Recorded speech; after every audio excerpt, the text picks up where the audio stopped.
In this lesson, I want to explain a little about user interface. Okay, in Illustrator, we open it. I opened a file from Adobe. You can download it from Adobe. This is a project that I opened. When you first time going to the Illustrator, you have to go into the home and you face this welcome screen. Your recent project is here and you can choose any dimension, any purpose that you want to design. Okay.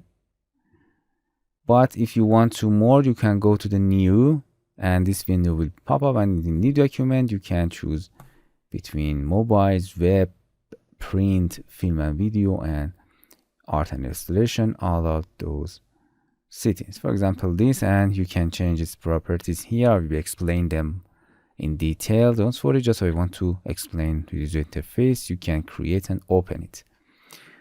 Okay, as you can see, any project that you open, the tabs are here. You can move between them. These are editing and creating tools of Illustrator. As you can see, we have a lots of tools in submenu. I explain them in detail one by one, and we have an important menu with a lots of tools in them. If you select, for example, this is a select tool. If you select something, its properties will be appear here.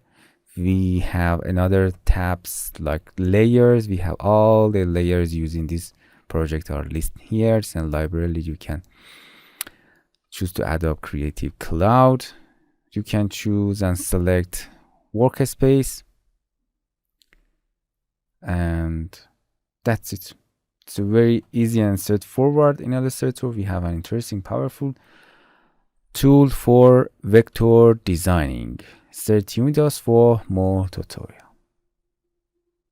Hello my friends, to continue these tutorials on YouTube, subscribe us, like us, and hit the bell icon.